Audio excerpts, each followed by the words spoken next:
আর মুসলিমরা শাসন পরিচালনা করেছিল 1000 বছর এই উপমহাদেশে, অর্থাৎ ভারতীয় উপমহাদেশে। আপনি যদি দেখেন ভারতবর্ষ, অপরদিকে যদি আসেন দেখেন বঙ্গদেশ, যেটা পরবর্তীতে এটা একসময় কিন্তু বঙ্গভূমি ছিল, এটার নাম পরবর্তীতে বঙ্গদেশ। এরপরে যখন বাংলা সালতানাত, এরপরে মুঘল বেঙ্গল বাদে নবাব বেঙ্গল, তারপরে কিন্তু ব্রিটিশ বেঙ্গল, অর্থাৎ মুসলিমরাই কিন্তু ছিল। আর বেঙ্গলে এখনও কিন্তু আমাদের বাংলাদেশে, যদিও কিন্তু সমস্ত বাংলা কিন্তু আমরা পাইনি, কিন্তু মুসলিম শাসন কিন্তু এখনও আছে। তার মানে ওই সময় 1000 বছর 930 থেকে যদি আপনি হিসাব করেন মুসলিম এম্পায়ার উপমহাদেশে অ্যাক্টিভ হয়েছে।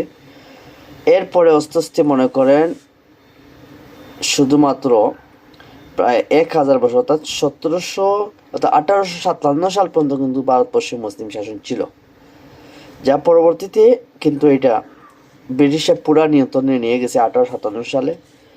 এরপর থেকে এরপরে 1947 সালে তখন হিন্দুদের হাতে ভারত, যেটা ভারত বর্তমান ইন্ডিয়া ভারতের অংশ, আর পাকিস্তান নামে আলাদা মুসলিম রাষ্ট্র, আবার পরবর্তীতে বাংলাদেশ, একসময় কিন্তু পূর্ব পাকিস্তান ছিল।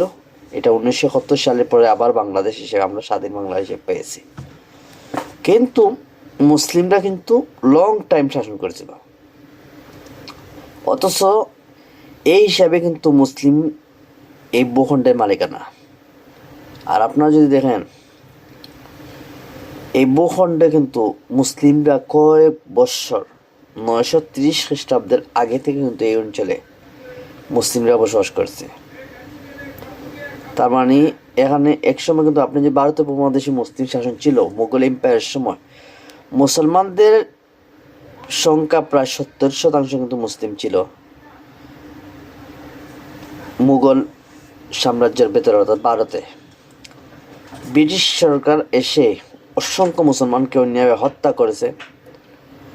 এরপরে আফ্রিকা থেকে কিছু হিন্দু নিয়ে এসে সনাতন ধর্মাবলম্বী লোক নিয়ে আসছে, যেটা এই সনাতন ধর্ম যখন ইন্ডিয়াতে আসছে তারপর এটা হিন্দু ধর্ম হিসাবে আবার পরিণত হয়েছে। তার মানে এই যে বর্তমান যারা অধিকাংশ কট্টর হিন্দুত্ববাদী আছে, এরা অধিকাংশ কিন্তু আফ্রিকা থেকে আগত, আর এরা কিন্তু মূলত ইন্ডিয়ান হিন্দু না। আর যার কারণে কিন্তু এরা এই ধরনের তাদের দেশের প্রতি কোনো মায়া নেই, দেশে একটা অস্থির অরাজকতা, যেটা মূলত ইসরায়েলের এজেন্ট হিসেবে কিন্তু ইহুদিদের এজেন্ট হিসেবে কাজ করছে। তো